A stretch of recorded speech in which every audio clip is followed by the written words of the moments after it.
Hey, my name's Steve. I'm an addict, and this is Chaos and Recovery, a podcast aimed towards mental health and addiction in a chaotic world. Today, we have a family episode, and this is my father. I'm family, I think. Hi, I'm Steve. I'm an alcoholic Yeah. in recovery. Yeah, so this was one of the weeks that I was anticipating for a while. I think when I started... Hey, what episode is this? This is episode, 17. 17. I'm just getting on. Yep. Well, listen. Everyone hear that? Listen. Everyone all hear right, that? 17. all right, Just getting on. All right. I didn't want to throw you on right away and have me not know what I'm doing here, you know? Oh, okay. Does that make you feel better? Yeah, that makes me feel better. So back to what I was saying before I was rudely interrupted. It's going to happen all night. Worry. It's when I first started this podcast, I had, thoughts of how me and you sit down would go. Because we work together. A lot of our conversations are based around work. Work, yeah. But also recovery, check-ins, but not deep conversations. No. And I've kind of left that alone. right. It's not my place. Sure. Yeah. Tried to let it be my place at one point. We've had many one-on-one conversations in my van, deep conversations, Yeah. because that's my comfortable spot. Sure. Yeah. But, yeah, Yeah, I did. we don't talk recovery that much, except what are you doing? Did you call your sponsor? Did you go to a meeting? Yeah. I try to ask without asking. Yeah, and I think I don't want to speak for you, but that probably took. Don't. Is that hard for you to do? Not trying to press into, oh, you're doing this, or give more advice than you think you should. Oh, yeah, I've tried that way. Yeah. I've tried that route, and it didn't work. I'm not good with confrontation. I'm not good with my feelings, and especially with my son. Yeah. With other people that I sponsor, I can. It's a lot easier to say you're a knucklehead because I don't care if they go away and they're pissed. Sure. Yeah, even though you have, I think my last couple of relapses,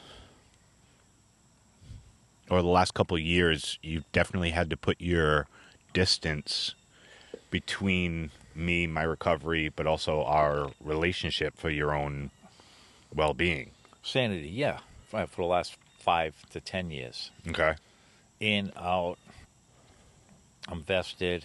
Oh, look, he's got 3 months. Okay, bring him back in. Out, in, out.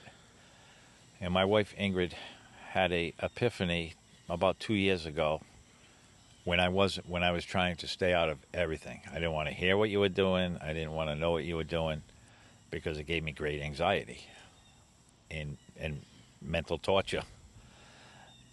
And Ingrid said to me, I think she came back from Denmark, and she said, you know what, with your son, we just have to show him that we love him. Enough of the tough love stuff, the staying out of it. We just got to tell him that we love him. And that's it. And that was kind of a breakthrough for me, too. Yeah. Where I don't have to fix you, but I just have to say that I love you. Sure. And, Ingrid has that perspective because she's just one step outside of our relationship. Right. Looking in. Now Ingrid is your wife. Ingrid's my wife, yeah. Yeah. Yeah, and I think I remember kind of that time period because I was in a bad way myself, dealing with my legal issues, dealing with going into jail, but also part of what helped me, I think, a lot was being removed or kept at a distance and you guys holding your boundary and but still holding the, I didn't have anywhere where to really turn. And I guess like my entire life using, I've always used and manipulated your feelings, also your pockets, financially, and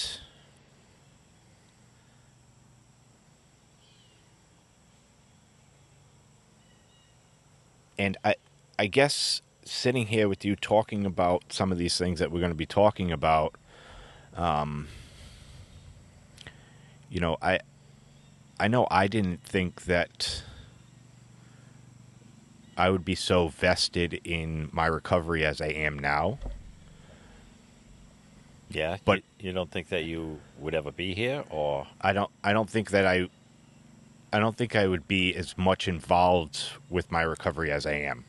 Like doing everything that I've been doing, more so the last 7 months, but the last 2 years on and off. I've really taken my recovery seriously, but I think when I tried getting sober all the times before, I just wanted to stop drinking and using drugs. yeah, And I didn't know all the things that went into staying sober, yeah, like having the hard confrontation talks, being vulnerable, making amends, so, make, yeah, making the financial amends, like all of these things. right.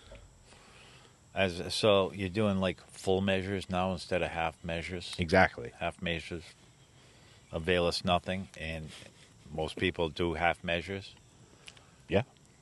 to get back this, to get back that. Right. It was all a form of manipulation. Sure. Almost. Yeah, I'm going to go to this many meetings, show you that I'm doing this much for my recovery, and that way I could slide off and do what I want to do yeah, in the meantime, yep, behind closed doors. right. It's not foreign to me or anyone else who is in the program that's been in there for a while and worked in the program. Pretty much you can hear someone speak at a meeting and no. Yeah. Even if they got the story down, even if they got the rap down at a meeting, No doubt. Yeah. you just know you can look right through them and saying, no, he doesn't have it yet. He's saying all the right things, but he's saying all the right things. He's not struggling. He's not saying this sucks, that sucks. Yeah. But I'm doing this, and my sponsor's telling me this. No, they get the rap, and they're just laying it down, man. Yeah. Because they've been in and out so many times, like you've been in and out so many times, Yeah. that, this is what people want to hear. I'm Sure. going to give it to them. Yeah, absolutely. I noticed that with, some of the friends I see struggling now. I go to a lot of meetings and I hear a lot of people talking. And you're right, you do notice the tendencies, the behaviors while they're talking. Yeah. Yeah. I mean, if you want to fake out the old timers, just sit there with your mouth shut and cry. And then walk out of there. And then come back next week, keep your mouth shut and cry. Yeah. If you want to keep your mouth shut, man, nothing but shit comes out most of the time. Yeah.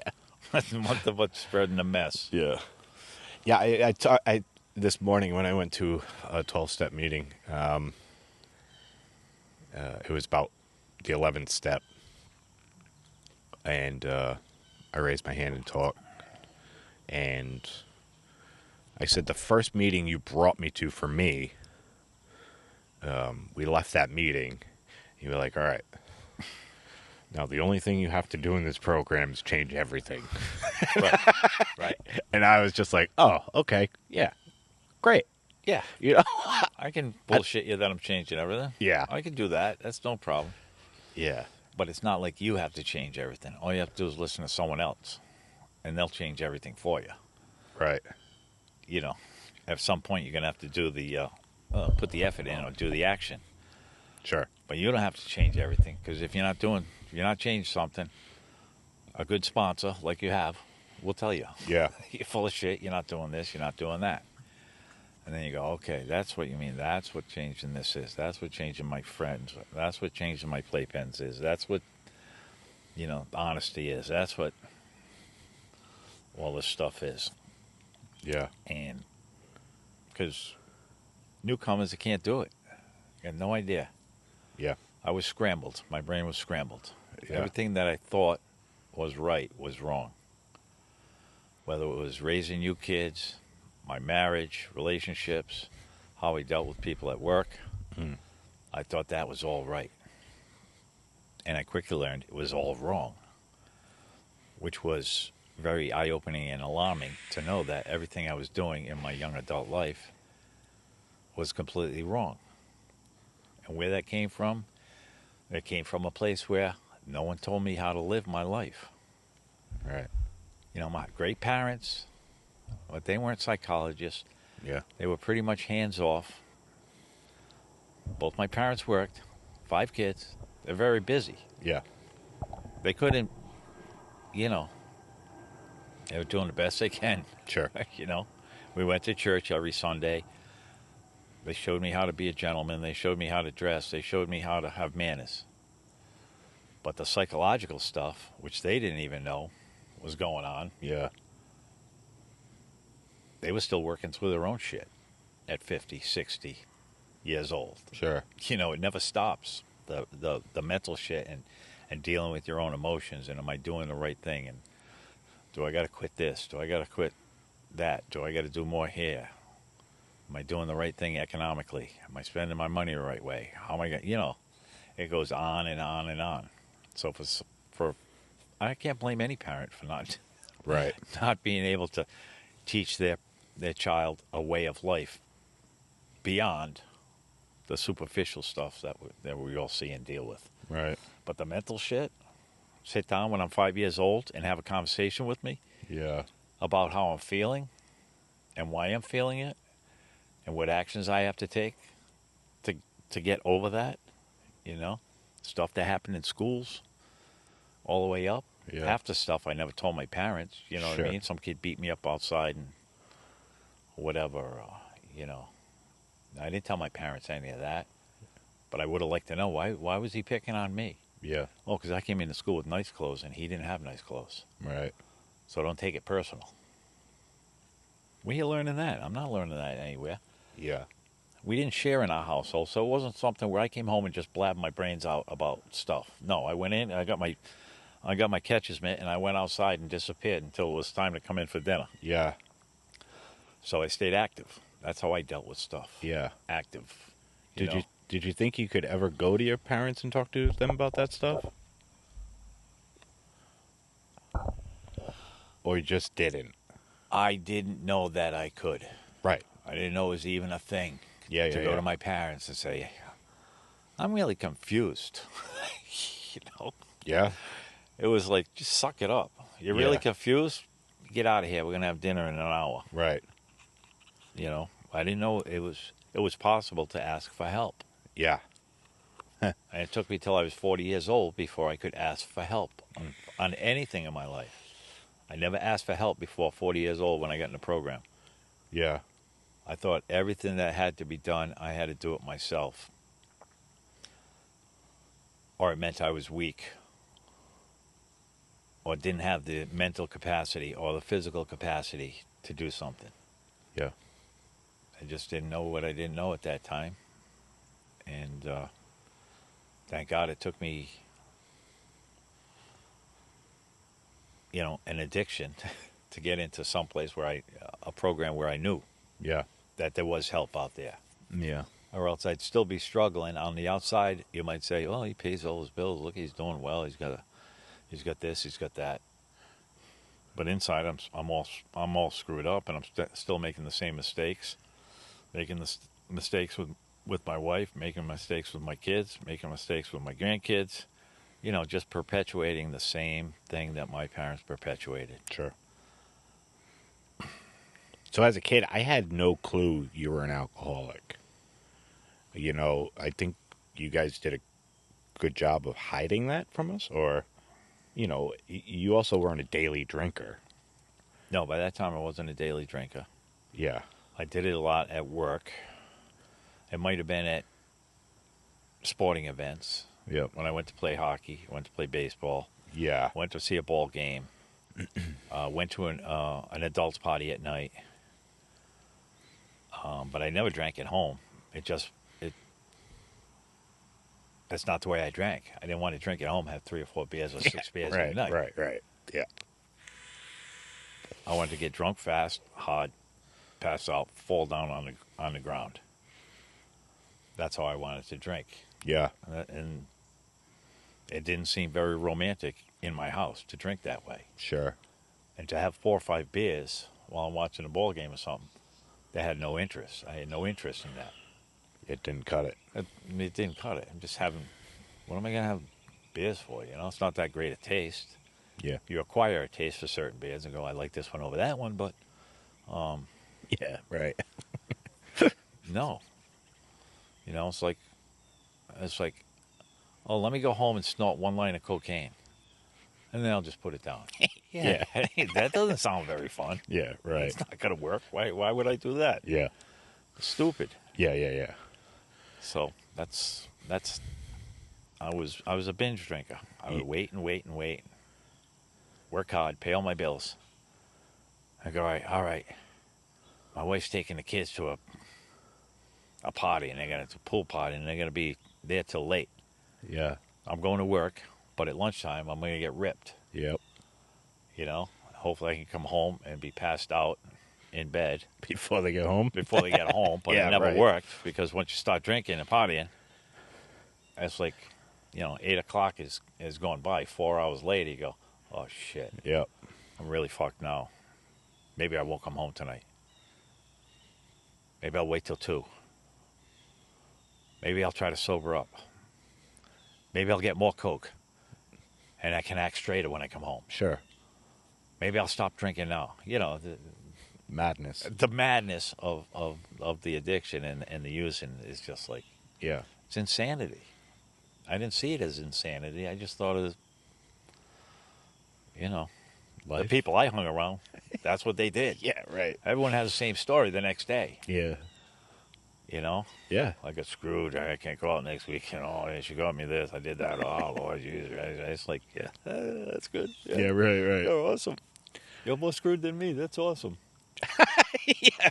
Sure. I feel good about my addictions now. Yeah. Right. But that's the way I operated. So it became binge drinking for me. Right. And the constant thought of, when am I going to binge again? When am I going to binge again? Yeah. You know. So I heard you say something before to me about how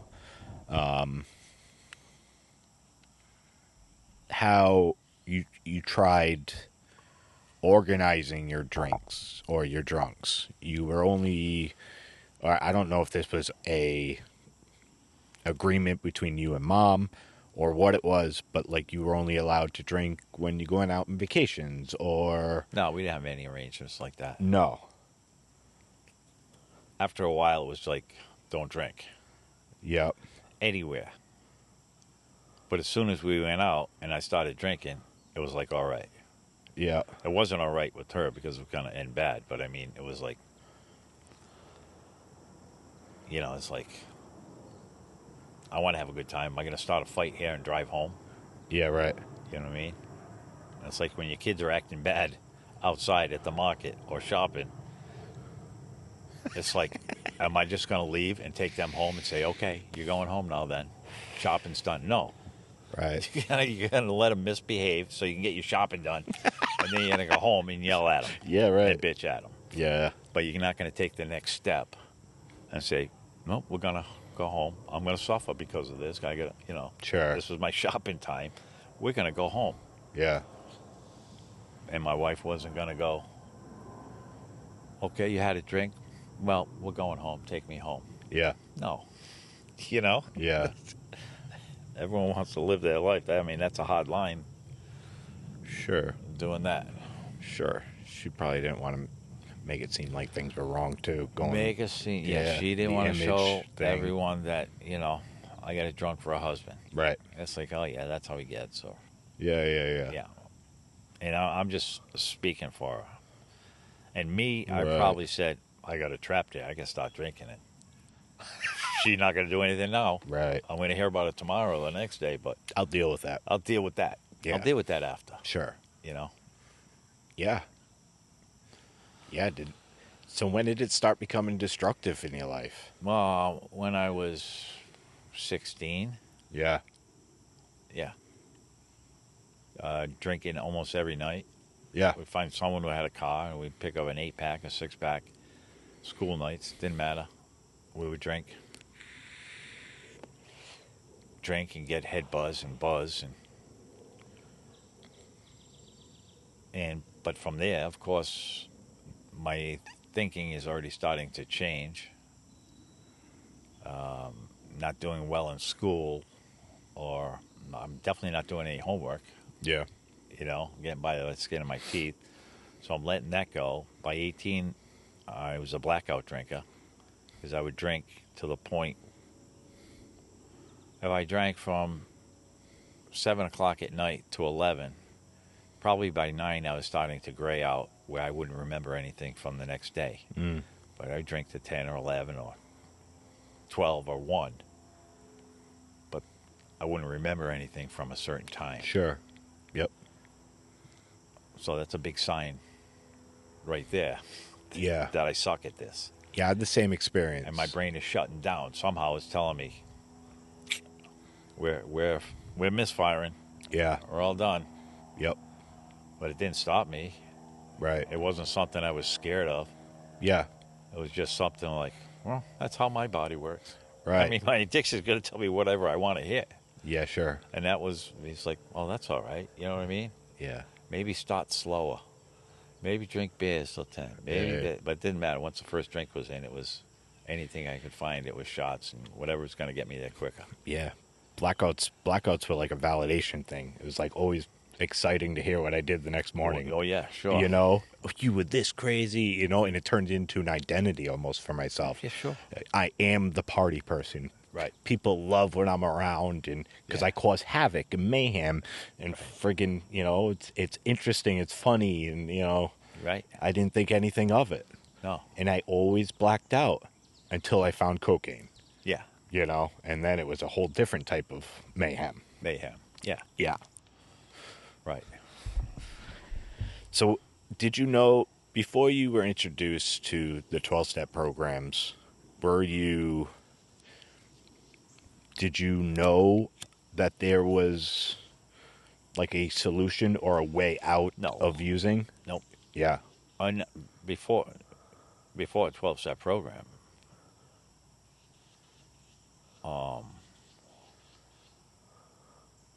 I didn't know anything was possible because I tried it on my own will,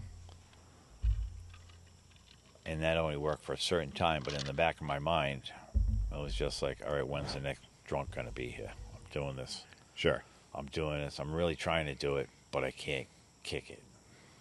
I don't know when it comes over me. Maybe it's slowly coming over me. The next bender, maybe that's coming over me slowly. But I knew I was going to drink again. Yeah. I didn't know. I honestly thought I couldn't stop. There was no way. I had to make a choice. Give everything up, my family, my wife, my kids. And that's just the way it was going to be. I just had this problem, and I'd be fighting it back and forth. I'd be on the wagon, off the wagon, on the wagon, off the wagon. Get in trouble. Get back. Good graces. Get off the wagon. I just thought that was a cycle I was going to continue for the rest of my life. Yeah. Because I couldn't see a way out. I didn't know there was a program. I didn't know there was AA. I mean, you hear about it, but you're like, I have no idea what that is, and I never searched it out. Yeah. Yeah, and no one really put it in my face until, probably, I don't know, 5 to 10 years before I got into a program. Oh. That was like, you got to go to a meeting. Like, yeah, all right. Who said that? Friend or? No, mostly your mother. Okay. Friends didn't. Yeah. Even Skip, who had some sobriety time, Yeah. he never told me you got to go to a meeting. I knew he was in a meeting, but I never asked him what a meeting was, and he never told me what a meeting was. Huh. Okay. I didn't think he wanted to ruin the friendship. Huh. Plus, he did at the end. You Sure. know what I mean? He did at the end. But he also knew how I was. I Yeah. think he already knew the reply that he was going to get from Okay. me. You know what I mean? Right, because you were just so stubborn and Well, yeah, stubborn, like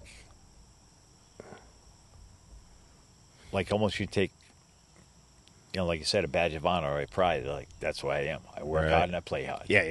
Okay. Go screw yourself. Sure. I don't Yeah, give yeah. a shit. What You ain't gonna they tell say. me. You ain't gonna tell me to get sober. And of course, I'm Irish, so I'd hold a grudge for the rest of my life. Sure. Yeah. If someone told me something like that. Yeah. He was introduced early into recovery, early 20s, I believe. He was 22, 23 after he came out of the hospital. Yeah. With his issues, Yeah. and so he got it early, Yeah. and it helped that he was going to meetings, and it was a social thing for him too. Yeah, absolutely. At that age, Sure. So Yeah. Yeah, how dangerous was your marriage during that whole span?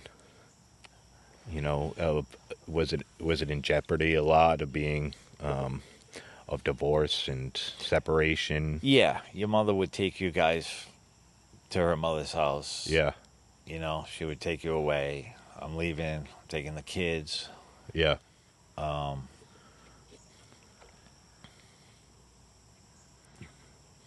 But beyond that, she didn't know the tools either. Yeah. To deal with an alcoholic. Right. And how to set boundaries and how to, Stick with them. when you're in a relationship and you have kids in the package, things get very hard to do. Yeah. Just leave me and the two kids on our own. And of course I work. So I provided.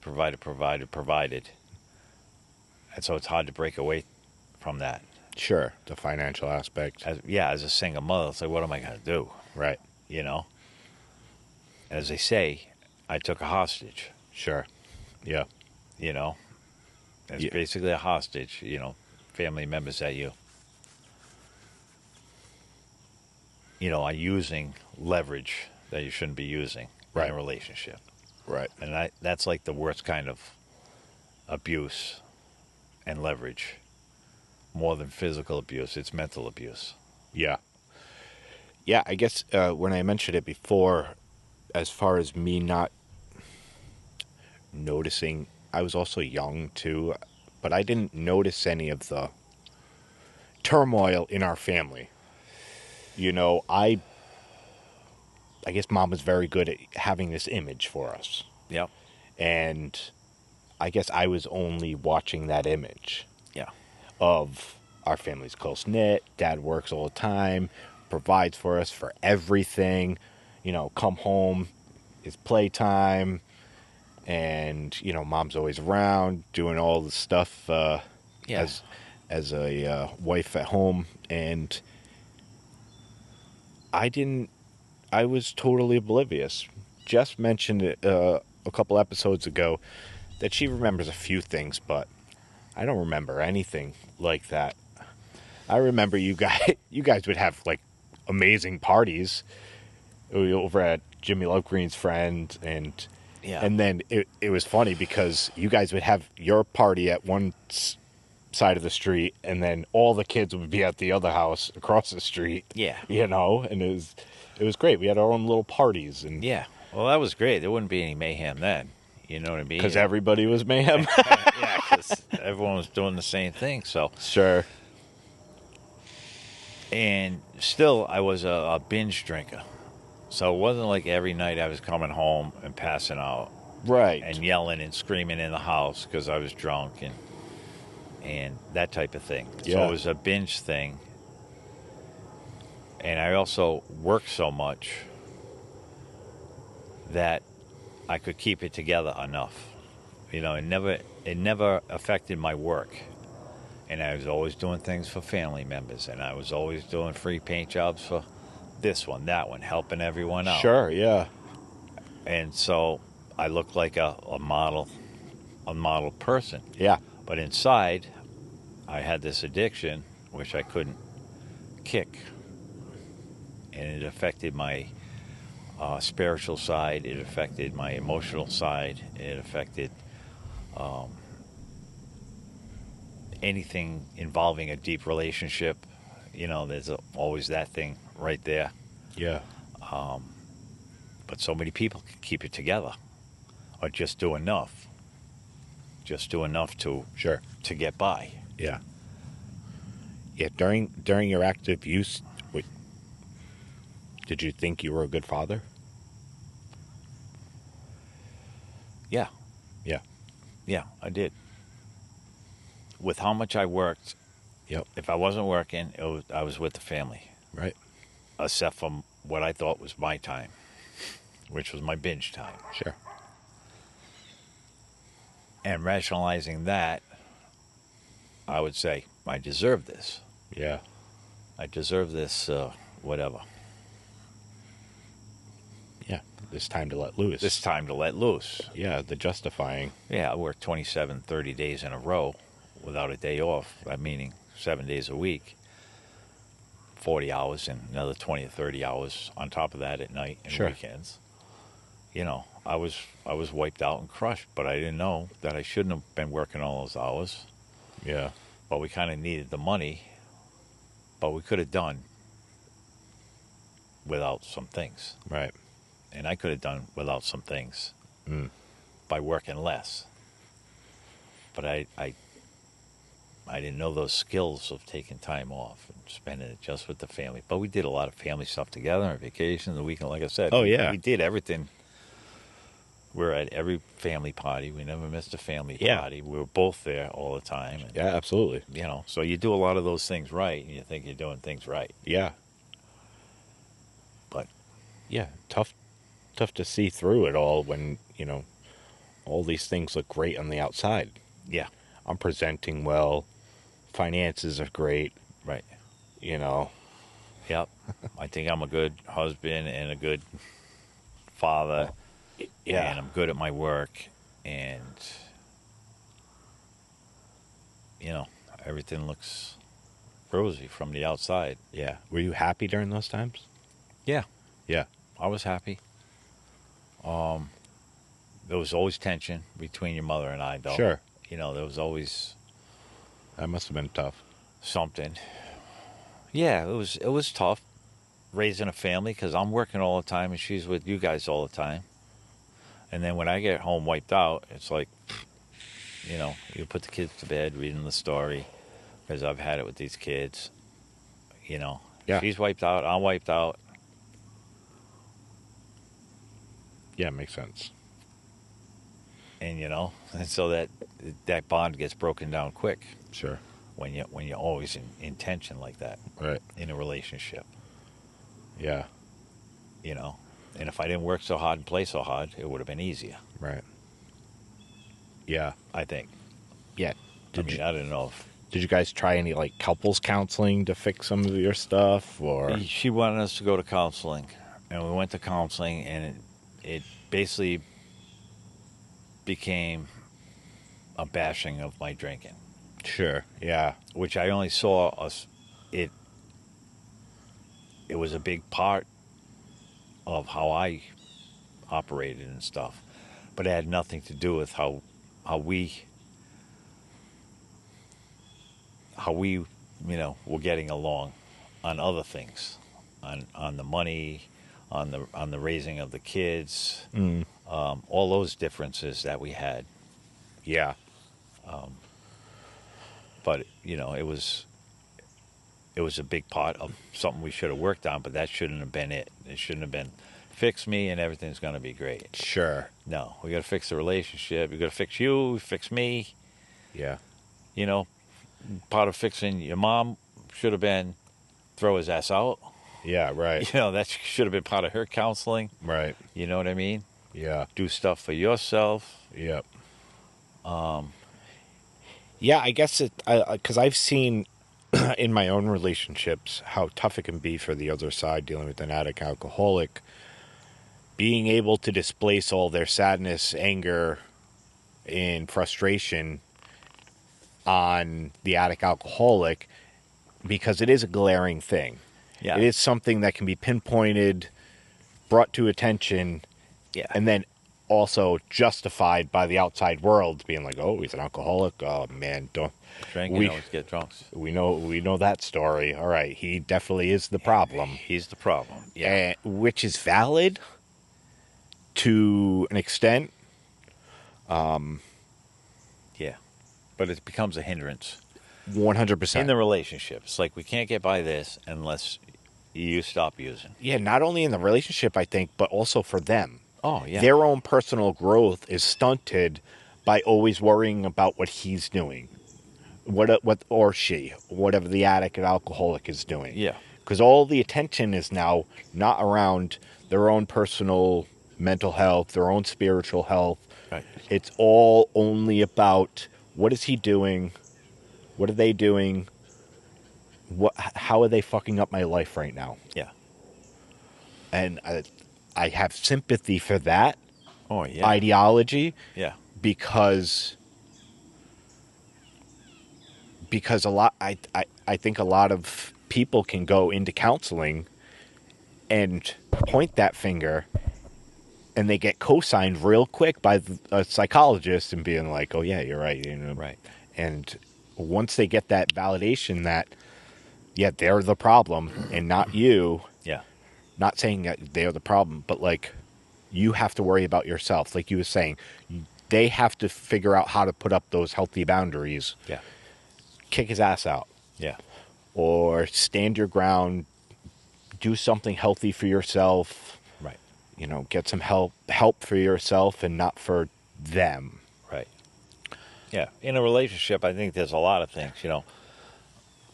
Maybe your wife works too much, works more than the husband, and isn't around as much for the kids, but she's the breadwinner in the family.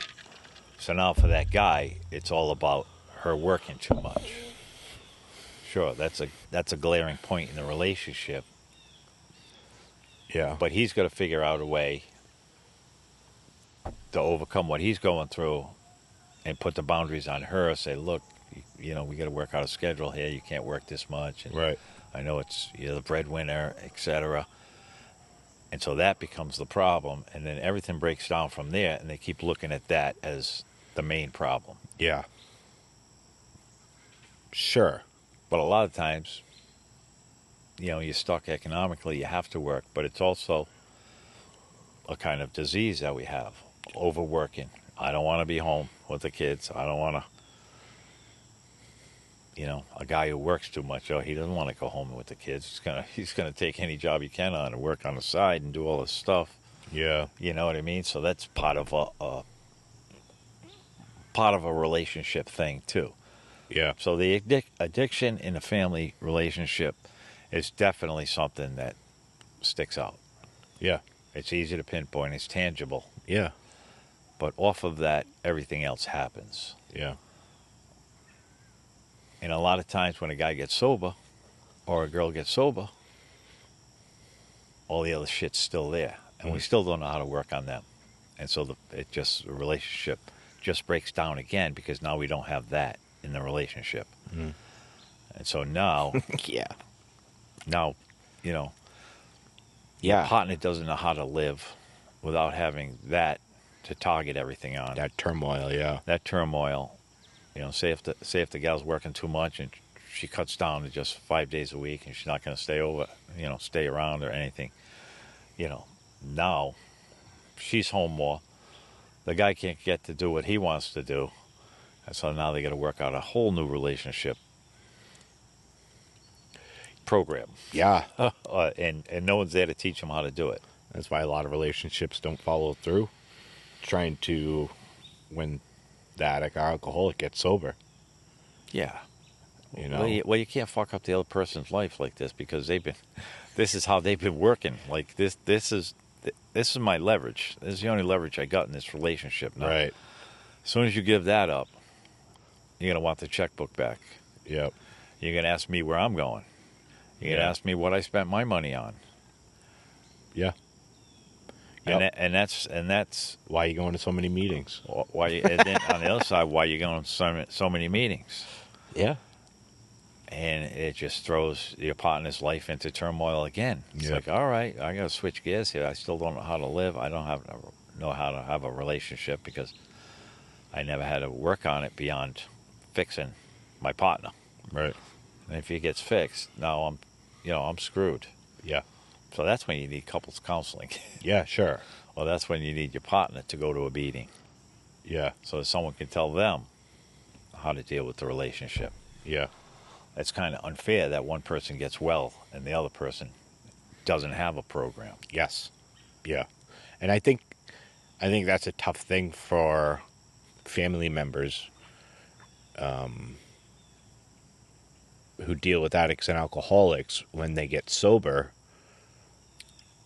and they're working on their sickness and their emotions, and the family member's just like, all right, finally, he or she's finally getting well, and they don't realize how sick they've been getting throughout the process. Yeah.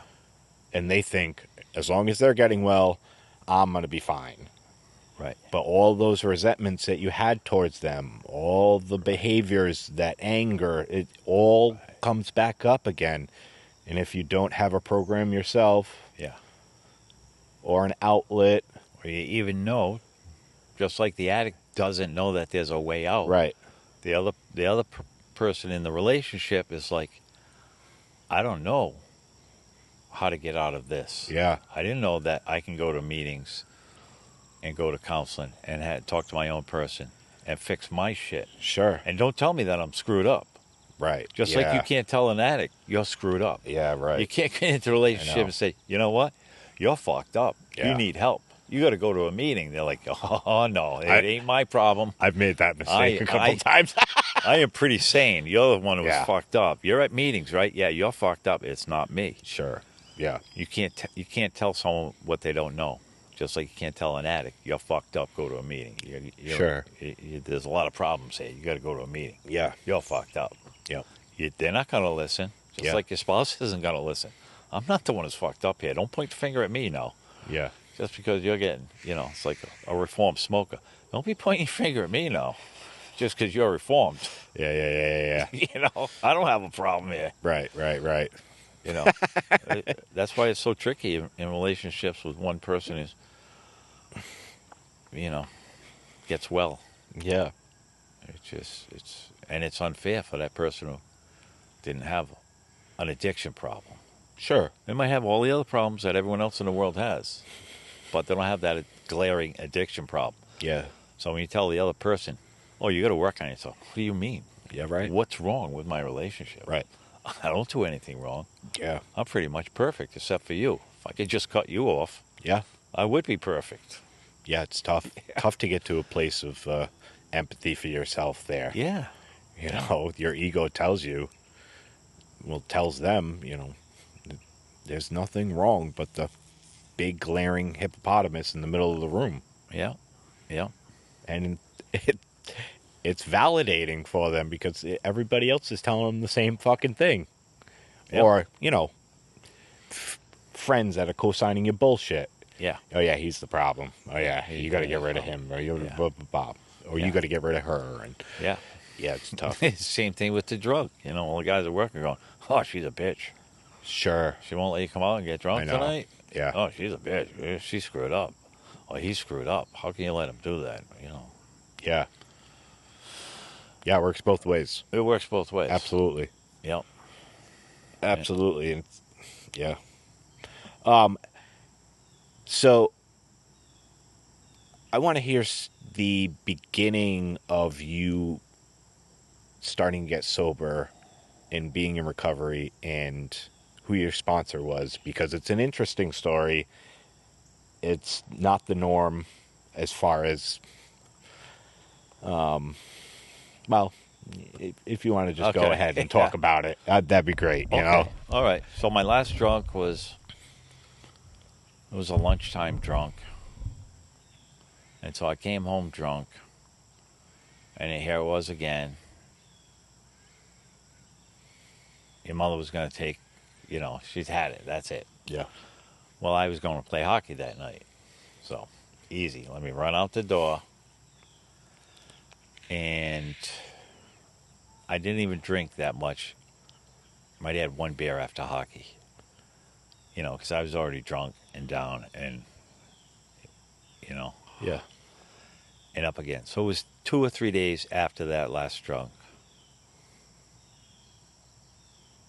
Yeah, it was a bad last drunk, Something at work where I just, I think your mother had to come the next day and pick my van up because it was left somewhere. Yeah. So anyways, your mother's friend, Tammy, her mother was in recovery. She was an alcoholic. And of course they're saying, her name was Linda. And they said, can you talk to him? You know what I mean? Because she's in recovery. So she showed up at church because Tammy was in the same church, Yeah. Calvary Chapel. And I think your mother said that Linda was going to talk to me or she was going to be there. I wasn't bushwhacked like, who says what's going on. Ambushed. Yeah, sure. 3 days after a bender where I'm figuring, there's no way out of this, you know what I mean? I'm just going to lose everything. It's pretty much, it's going to keep happening. Mm. And so she took me out into the corridor before the meeting, and she said, will you do anything,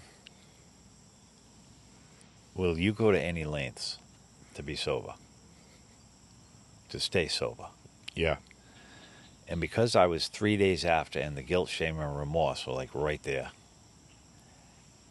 and I already gave up thinking that there was a way. And she was saying, if you do everything I say, you can stay sober one day at a time. And I was like, whew, finally, Yeah. yeah, I'll take a shot at this. And so I surrendered right there. We prayed. And she said, now just ask God to take the obsession away from you. Yeah. And I did, and it must have been my time and the most honest prayer to God that the obsession was lifted that day. Yeah. And Linda told me, you're the breadwinner. You got to work every day. I'm not going to make you do 90 and 90, but you're going to call me every single day at 5 o'clock. And from then on, I called her every day at 5 o'clock. And she walked me through the program. And because she was a female, she walked me through that psychological side that only a female can ask these questions. Yeah. And really dig right out of you. Yeah. She just like drew this stuff out, and she was no nonsense. She would tell me exactly what was going on. This is why you did it, and this is what's happening. And it was so revealing early on that I could see it when she said it. I go, yeah, that makes sense to me. So we went to meetings right away. Home group. I started chasing some meetings. Called her every day for a year. My first year anniversary, she said, great, you missed one day in 365 not calling me at 5 o'clock. Give me another year of calling me at 5 o'clock. Yeah. Every day. Every day. And I did the work, and I did whatever she told me. So I was a good pupil, Right. There wasn't no bullshit, no lying stuff. Yeah. Because I could talk to her. Right. I could tell her the rottenest things, and she'd be like, yeah, so we've all done that. No, let's move on to that. And I'd be like, Yeah. I was like, no judgment. I could tell her anything, the worst things that I did, and there was no reaction. I was like, yeah, all right. Yeah, no problem. She had a fucking stone cold demeanor about her. Oh, yeah. She was a bad bad woman. Yeah, Yeah. yeah. She was so awesome. Yeah, she was. I mean, she just turned my life around and my Yeah. thinking around. We're going to meetings. Even if I went to 7 meetings a day,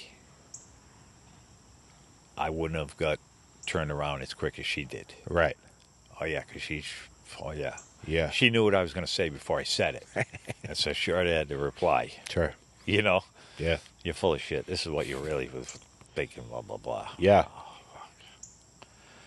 You know, so that's the way I began with her, and so it was always one-on-one. We'd only talk for a few minutes. Well, we'd meet every week for a longer conversation, but Okay. every day. Yeah. Old school program. Yeah. No big changes, no big purchases, all that stuff. 2 weeks into my recovery was Thanksgiving. You're not going over to your family's house because everyone's gonna have alcohol there, so you and your family can't go. They're like, huh? Well, Yeah. 2 weeks in. yeah, 2 Wow. weeks in.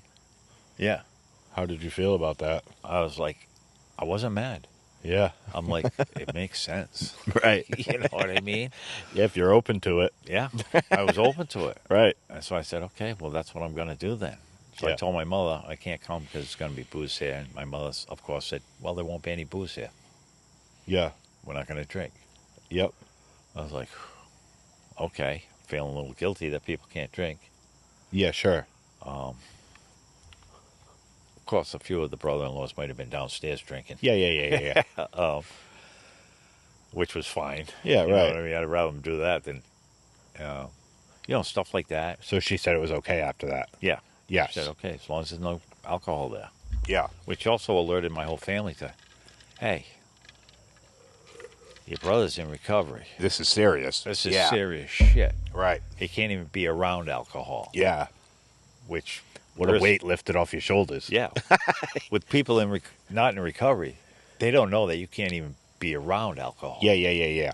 Because it's going to trigger something. Right. They just think, oh, he's not drinking. We can drink next to him. Yeah.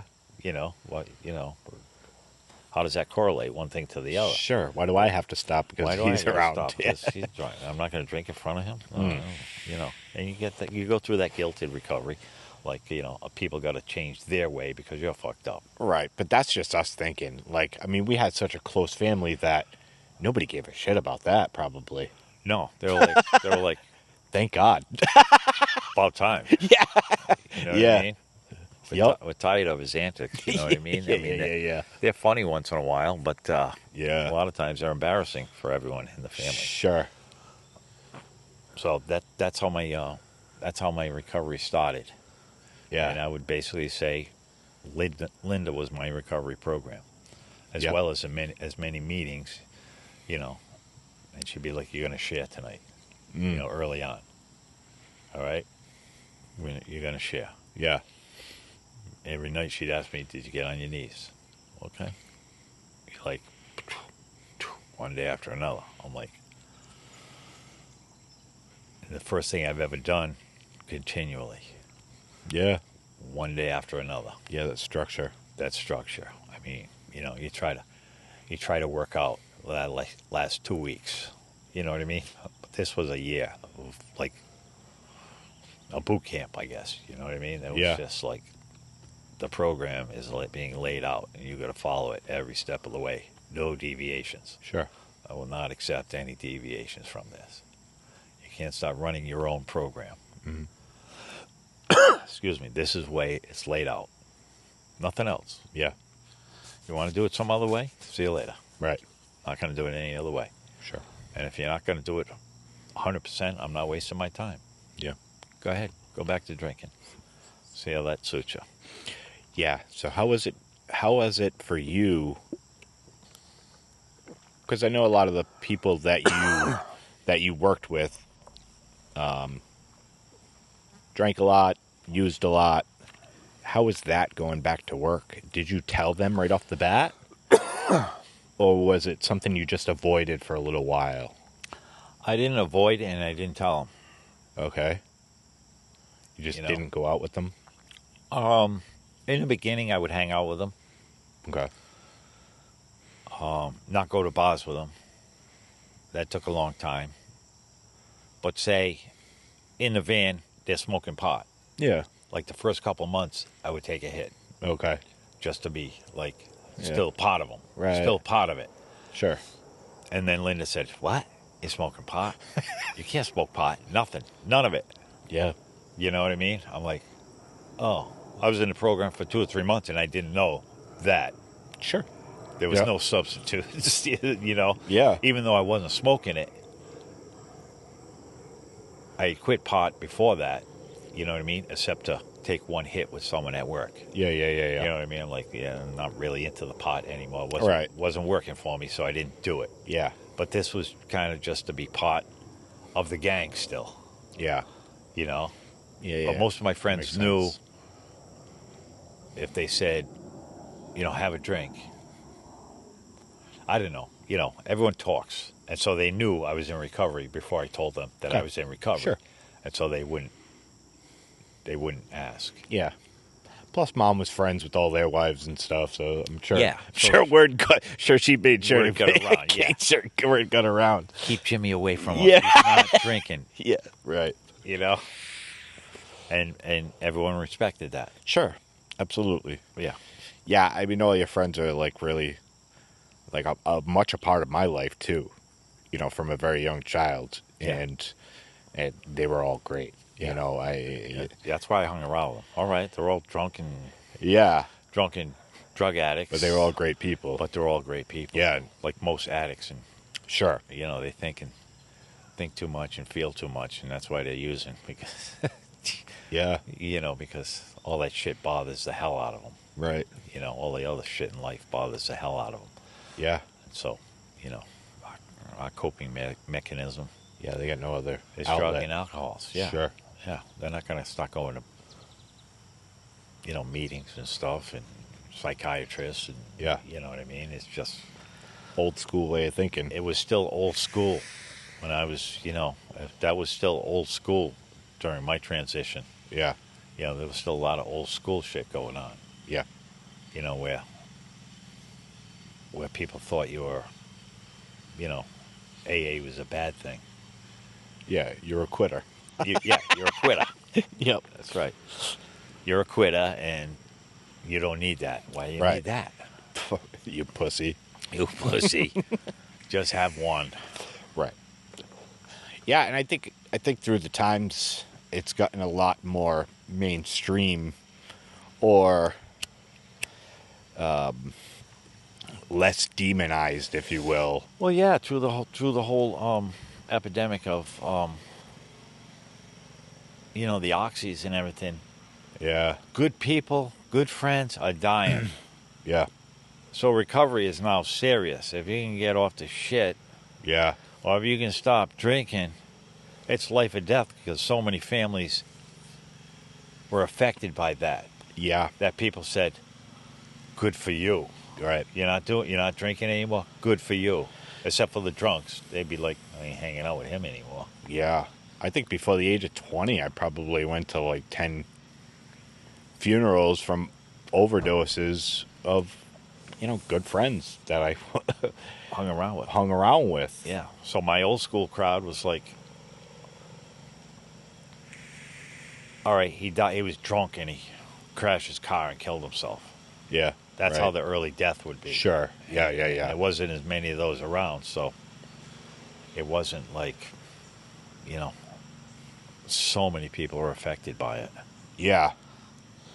Yeah, I think when the oxy epidemic stopped and they stopped producing them and everybody jumped to heroin, that's when it got really, really bad as far as the death toll, the overdose toll, because people didn't know what they were doing, Yeah. switching over to heroin. Right. And now with the whole fentanyl thing, now it's just a fucking mess out there. Yeah. And but that's a different story.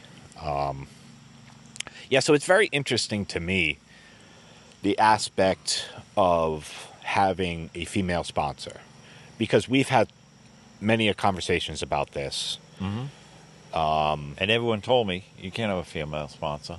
Right. I said, well, she's like 30 years older than me, and she's awesome. So I don't care what you say. Yeah. Right. I know it's a general, but I know the reason why they say Yeah. you can't have a female sponsor Right.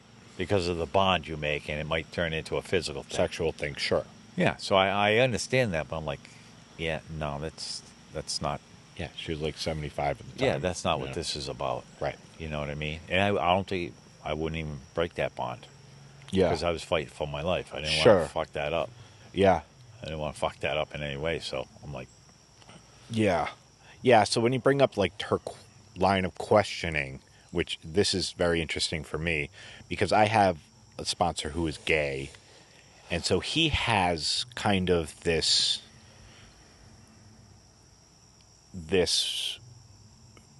way of asking questions also that is non-filtered, not worried about the male to male aspect of, can I ask certain questions? Should I say certain emotional or spiritual things to him that might turn him away? And like, I needed a lot of what he asked, those deeper questions, Sure. those more thought-provoking questions. oh, yeah. Those, And you crave them.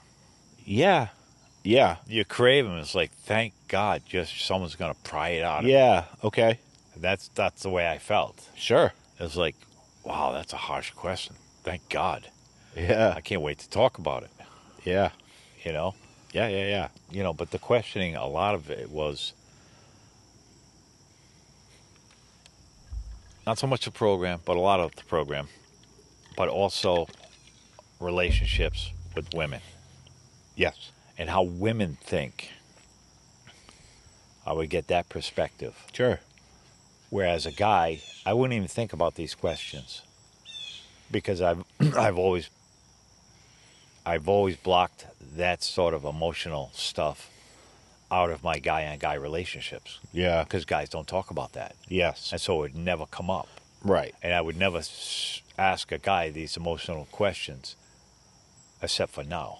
Now Yeah. that I know better. Right. But, my 20s and 30s, I'm not going to ask some of these guys a question and be Yeah. like, get away from me, homo. Yeah, I don't think I right. like you anymore. Sure. Why are you asking me that?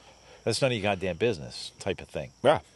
And I mean, that's just the world we lived in growing up, Yeah. Yeah. I couldn't change any of that on a dime, the way I thought about conversations. Sure. That wasn't going to happen because my brain will not think of that. Yeah. It just won't go there. Yeah. I didn't even know what questions to ask, Yeah. Yeah. except for people asking me those questions time and time again that I would, I'm like, oh, okay, that's a question I can ask. Yeah. You know what I mean? I'm not going to start talking about Oedipus complexes and stuff to some of my sponsees, Yeah. even if I should. It's like, I don't know if I could Yeah. do this correctly. Yeah. Because you have to ask correctly. You have to, just be in a place. You have to be non-reactive. You have to have the answer to it after, and the compassion. And guys that I know aren't that compassionate. They'll cry as much as women, but, that's not really the compassion side of it, Right. I think, anyways. Yeah. It's just my brain does not work like that. Right. In a lot of aspects in recovery, you find out your brain does not work like that. Yeah.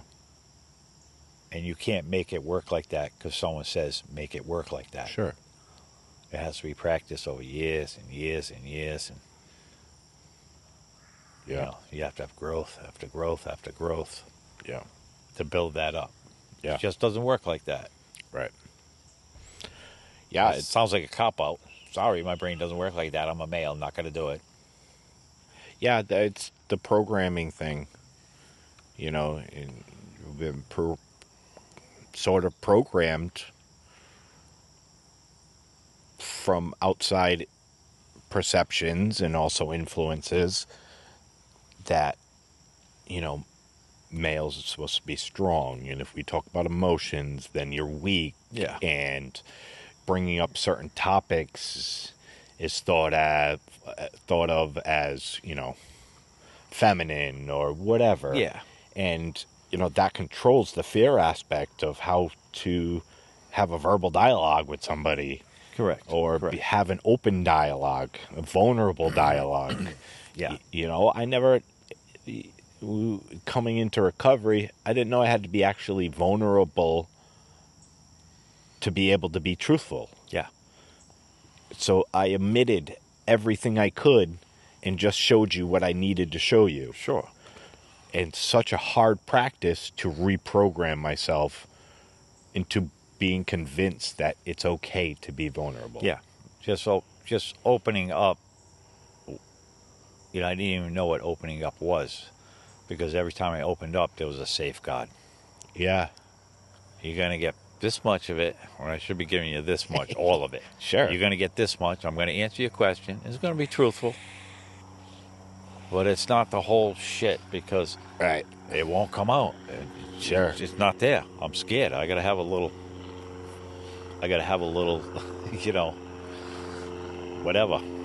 Backdoor escape or. Still trying to control who you are Yeah. or how you're perceived. Yeah. Yep. And I think that was a very tough thing for me. You talked about it at the beginning of the podcast episode that, like, when somebody gets up to speak at a 12-step meeting and, you can just hear the bullshit coming out of their mouth. Right. Yep, I'm doing great. Things are going awesome. I have no thoughts of drinking, Right. and it's because they're trying to hold on to that perception of, oh, they're doing great. They're 7 days sober and they're doing amazing. Right. Right. But they also don't know how to do it. Absolutely. It's not that they don't want to.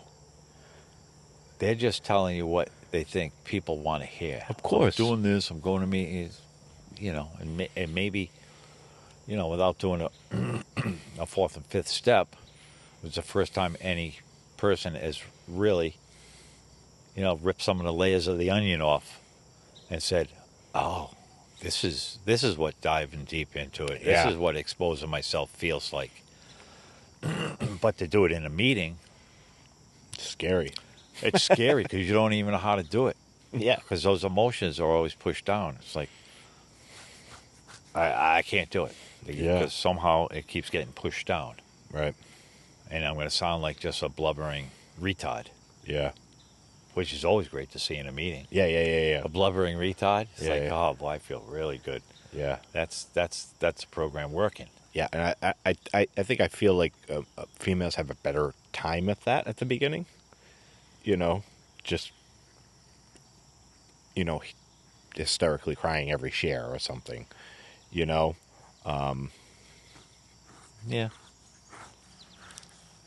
I think I less see it in males.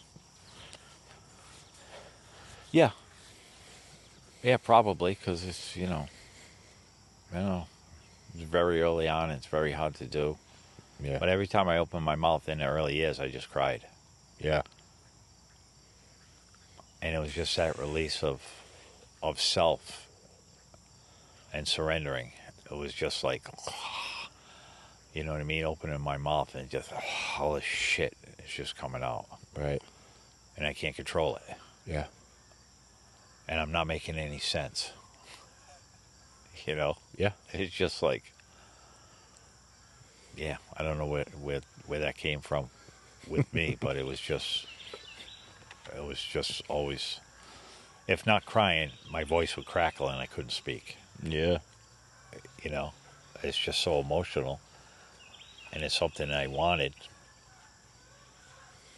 beyond putting down the drink. It's something that I wanted. Right. To be able to get this shit out that I've been holding in for so long, that I physically my body would react to it. So from that first time you talked to Linda at church, you haven't had a drink since. No. It's amazing. It is. Yeah. It is. Your recovery goes through so many different phases of maturity, and what's the next step, and what's the next step. Yeah. But after that foundation that I got, I never looked at alcohol the same. Okay. Yeah. I never looked at it as my release anymore, as my medicine. Okay. Sure. It was the recovery that became my medicine. Sure. That I craved mentally, Yeah. and so I'm very lucky that that never came up. Right. You know what I mean? Even as far as being out in public and seeing other people drink, Yeah. I didn't have to work through that too much. Yeah. A few times I had to work through it. Might be we're out to dinner with another couple and they're talking about the wines and having the wines with it, and I would feel left out. Okay. You know? Sure. And I didn't want to drink. I just get angry. Not that I don't know. You know, I was just feeling sad for myself. Sure. Like they're insensitive. Yeah. Oh, you guys don't know how to fucking drink. I want to drink all those bottles you got on the table and smash your head with it. Yeah. That's what I do. I want to do. I don't want to swirl it. Yeah. You know what I mean? So I would use that as a defense. Yeah. That's like, you're not my type to drink anyway. This, you know what I mean? You don't have enough liquor on this table. You guys don't know how to fucking do it, right? You don't know how to, you don't know how to make an idiot of yourselves. You're doing it all wrong. Yeah. So, yeah, so it wasn't, so it was anger and pity pot. Sure. Sometimes. Yeah. Now, Almost playing the victim, like fucking. Yeah. But I didn't want to play the victim at the same time. I knew Of course. that I didn't want to. I'm just saying little glimpses of that. Yeah. Right. And you get over it, and it's fine. Yeah. And now I see no use for alcohol in any instance, Sure. anywhere, Right. for anything. It's like, why? Yeah. First of all, it's not where I want to be having a few drinks. You know, that's like useless. Yeah. Why? Because I never had that in between. I'm feeling good. Oh, this is good. I'm getting social. No, Yeah. I'm by that as soon as the first drink is gone. Oh yeah. It's like, no, I drank to get obliterated and forget about life for a few hours. Sure. And go into a different space. Ozone, Yeah. you know. And you know, after I had a few drinks, stop playing the poets game, you know, like I'm sophisticated and, you know, Yeah. these people are just chumps and they Yeah. don't know and all this other stuff, you know. They don't know what it is, you know. He's playing that fucking poets game. Yeah. It only lasted a few drinks, and then it was like, now I really hate all these fucking people that don't know. Now I want to fight them all, Yeah. Right. you know. I want to fight them so that they can beat me up I've heard some good fighting stories from your friends. And punish me for having this disease and not being able to control it. Sure. You know, it's like an addict that says, or like, please arrest me. Yeah. Right. You know, I want to be arrested. Yeah. That's the only way. And my fucking misery. End my fucking misery, man. I can't do it. Someone do it for me. Yeah. So that was the way I wanted to fight people. I wanted them to end my misery Yeah. and punish me. Yeah. Okay. Yeah. Did you know that? Like then? Like in the moment? In the moment, I didn't know anything because I was drinking. Yeah. But psychologically, it was like, Cry for help almost. just cry for help. It's like, yeah, let's Yeah. smash each other in the face. It's exactly what I need right now. Right. You know what I mean? Because the guilt, shame, and remorse is already taking me over. Yeah. I say, how did I get here again? Yep. You know, you should be beaten. Yeah. Someone do it for me, please, because I can't do it for myself. Sure. I even suck at that. You know? Yeah. Yeah. All I can do is pass out and throw up all over myself. That's all I can do. Yeah. Right. You know what I mean? Yeah. How long is this going? So Hour and 14 minutes? yeah, we got another 5 to 10 minutes. All I'm right. here. Okay. Yeah. No, I don't want to end it short, but it's just like I don't want to drag on babbling, too. I feel like there was a lot of babbling already by me. No. Like saying a lot of things that isn't really just my opinion. You know what I Yeah. mean? It's kind of twisted logic as other people will see it. Yeah, I don't think. I think what you're saying is your own truth. So Yeah, but you're in the program. stop thinking twice about it. Okay. I'd say, yeah. Done. So, besides your drinking and using, and then besides your recovery, you are looked at in your professional stance as, I mean, basically, looked up upon as a really big figure in our union and a person who's done a lot in their trade and built businesses. You were also the organizer for a union. A lot of people have learned under your guidance Yeah. professionally, Yeah. and you have this aura as professional tradesmen that kind of demands respect. Right. And I was lucky enough to start working with you when I was 10 years old. Yep. And so I Learned got, how to shit in a bucket in the basement. yup, absolutely. Yep. I gotta poop. Yeah, there's a bucket. Go down to the basement. Yep. Learned how to walk up a 40-footer at a very Yeah. young age. Yeah. But I guess what I'm getting at, how many years have you been in the union? 39. 39 years. Yeah. So I know you came to me and said that you wanted to retire next year on your birthday, and I kind of want to know what goes into that emotionally, thinking about retirement, putting a date on it, and kind of closing that professional chapter of your life. Well, it's really hard because of all those things you said. Yeah. First of all, anyone's retirement is life changing. To the point where if you don't do it right, you're going to die Yeah. right away. I mean, Yeah. that's how critical making the next step and the move and finding the right time and having stuff to do after. But because of my profession and where I feel I am in my profession, it's harder because of that respect and that place that I am in the business, to not have that being affirmed every day. Because I'm the best. Yeah. You know that. Yeah. My resume in the painting union, I could go on and on and on Yeah. with what I've done. And I should have the title of master painter. Yeah. But they don't have it. But I do every facets of painting very well. Yeah. Facets that no one else in the state can do Yep. in the union. Or probably elsewhere. Yeah. Along with, climb a 40-foot ladder today, marvelize something tomorrow, go leave something yesterday, scrape a rusty pipe the next day. Yeah. Unbelievably versatile. Nothing mattered what I did. Right. I was just going to do the best that I did every single day. Right. It was a challenge to be better than the next guy every single day. And that was my drive. And if I don't have a challenge, I don't even want to go into work. Yeah.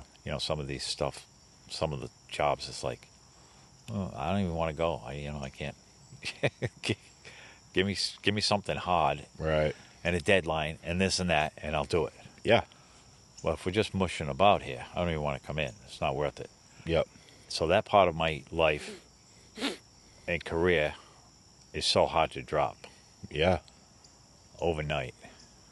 To not be the person where people call me up. What should I do here? What can I do here? Yeah. How do I do this? He did more than this guy, and he did that. He can do this, and so emotionally, I have to find a place where I'm okay with it. Setting the date kind of helped because I Okay. know I'm going to paint after that Yeah. on the side Sure. until I'm sick and tired of that. But there's a lot that goes into emotionally, and I'm in a program now, and I talk to a counselor. Yep. You know, I talk to other people now. I know how to ask for help. Not afraid to ask for help now. And so at some point, I may have to ask for help Yeah. on how to get through this. And why am I feeling miserable? How come I'm not motivated to do anything? Yeah. You know, that's always my fear. Like I said, if there's not a big project to sink my teeth into, I don't even want to get out of bed. It's not worth it. Not worth it Sure. to go in. Yeah. And if I'm just puttering around doing nothing, I don't want to go. I don't want to do it. Yeah. You know? And it's kind of like I've done everything that I want to do in my life, too. I really have. I'm really happy with where I am, Sure. with family and work, and I've done everything you know. Yeah, there isn't a person I come across in our field or even outside of our field that knows you that doesn't hold you at the highest esteem as a human, but then also at the highest esteem as a professional. You know, when I meet somebody, a contractor, this, that, and they say, "Oh, you're Steven's son? Oh, your dad's amazing." Blah, blah, blah, blah, blah. And it brings me a lot of joy, you know, because I know it. Yeah.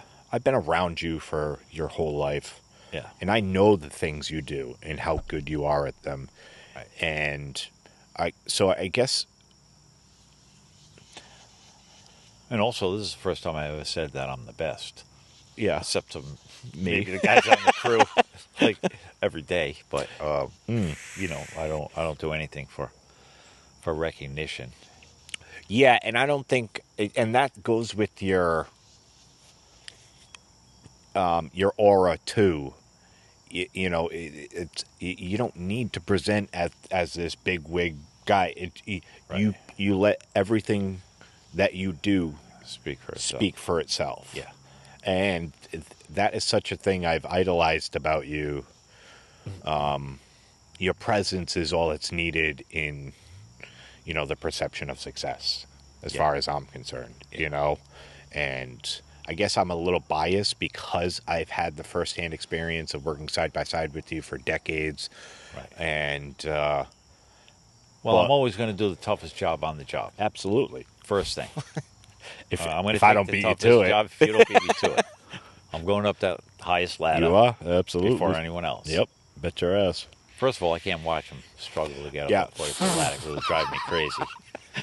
You know, I can't let them spray if I'm on the job because that'll drive me crazy. Yep. I can't let them do anything if I'm on the job because that'll drive me crazy. Yeah. They have to be out of sight. Yep. But I've always jumped on the hottest thing. Yeah. It's a challenge for myself, Sure. and it's a leading by example 100%. that Yeah. I want to do because I never liked someone who ran a job and didn't take the hottest thing in the job. They always Yeah. gave it because they couldn't do it or they were scared to do it. They didn't want to, you know.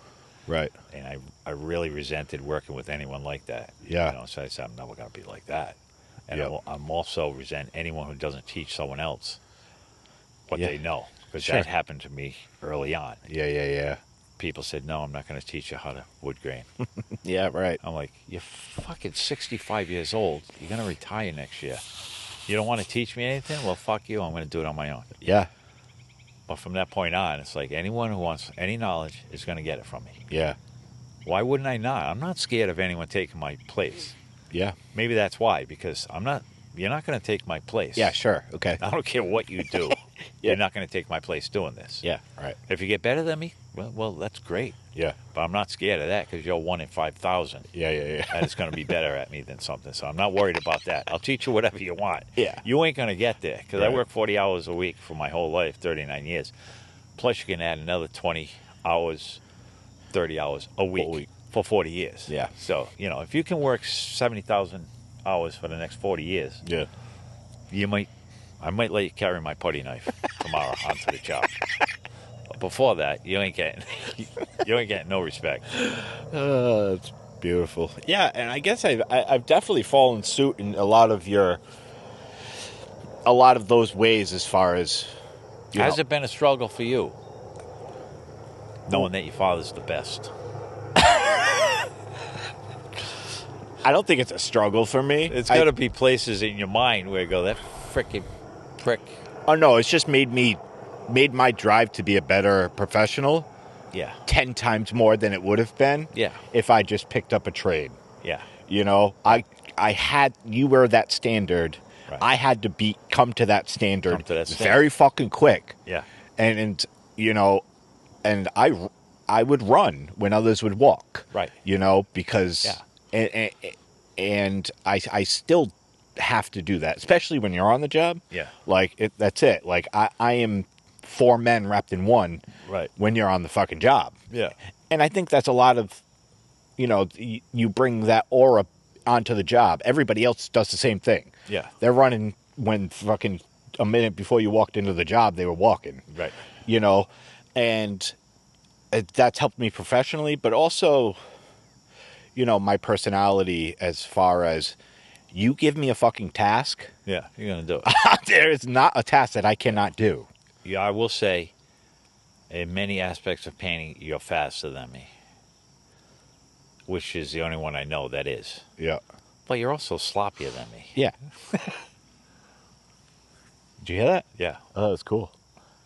Oh, very sloppy. Yeah. But faster. Yeah, because I can't, I don't want you to beat me. No, I know. I got to show you that I'm learning over here. But I'm still beating you if you got to clean. If I got to clean up after you, or redo it. Oh, man. Well, I know for me, having you as a father, you know, we've had a great relationship. A lot of turmoil in it due to my addiction. But, you know, you'll always be my best friend. And you're always somebody that I know now that I can be 100% vulnerable with you. And I'll be... You're still working on that. I am still working on that. Yeah. Making big strides lately. I'm working on that with my wife and my children. Yeah. And I don't want to show all of that. Right. Every bit of that, although sometimes I don't care. But Right. it's been a long time in the coming just to make it small strides. Yeah. Yeah, and I, you know, I mean, you've been my idol my entire life.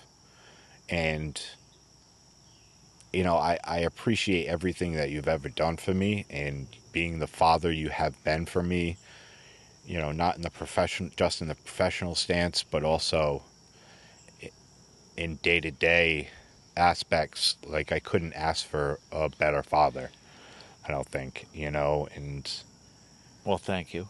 Yeah. I tried. Yeah. And failed in a lot of spots, but I also achieved in a lot of spots. Yeah. So, and now I'm comfortable with either side of that. Yeah. Either side of that. Yeah. Because I know I'm just a human. Yeah. And you know, I have a higher power who's running the show, so Yeah. it takes a lot off my plate. I just go, can't do this. Yeah. You know, I'm not good at this. It's yours. I say my prayers now. I say, watch over your kids. I don't even call you and Jess my kids anymore. Yeah. Because I know I can't fix you guys. I know I can only do so much. So I call my higher power. They're your kids. Yeah. You look over them for me. You know, they're yours. Sure. They're not mine. You know, because in the end, they're yours. They're not mine. Right. You know? Yeah. Yeah, so. Yeah. Thanks for coming on and talking. Oh, thanks. This was great. Yeah, this was a special experience. Like I said earlier, it's like, I mean, what father and son get the chance to sit down and have a full-on dedicated time frame to talk about some of these things. Yeah. And that was just touched on, too. I mean, yeah. we could have gone on for hours. Oh, yeah. You know, hours and hours of talking, but then it just becomes, you know, I just want to hear my voice and how smart I am. You know, it just becomes that, which some of that already was. Yeah. You know, I was already like, you sound smart, you're full of shit. Type of thing. I still have that doubt, you know what I mean? I'm still full of shit. Yeah, right. I'm still full of shit. I don't know how to, anytime I speak at a meeting, it's the same thing. Mm. You know what I mean? Was that full of shit, or am I getting somewhere? Yeah. I don't know. Whatever. Yeah. Whatever. It's progress. Whatever. I'm not going to beat myself up over it. Yeah, I had a lot of fear with that doing this type of thing. Yeah. How am I looked as? Am I saying the right things? Am I just trying to look smart? Am I looking dumb?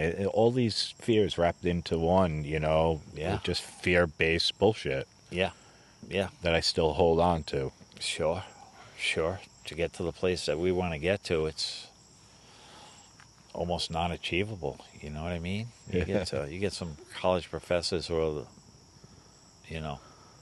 the top in their profession, and they're studying. They're going through the same things. Going, Yeah. did I get my point across? Is that me just being opinionated? Is that theory even right? Right. So sometimes it comes over as being overconfident. Sure. Like, this guy's a real pompous ass. Yeah. But you got to overcome your fear by, I got to be assertive. I got to talk like I know what I'm doing, because I don't even believe I know what I'm talking about. Right. You know what I mean? Because that Yeah. doubt is always boom, boom, boom. And you go, that guy was awesome. He was a great speaker. Yeah. Don't think he's not struggling the same way every other person is in life. Sure. Whatever you think someone's got, they ain't got it. They ain't got it. They're still working it out. Yeah. Well said. I don't care who you are. You ain't got it. Yep. Keep working. Keep coming.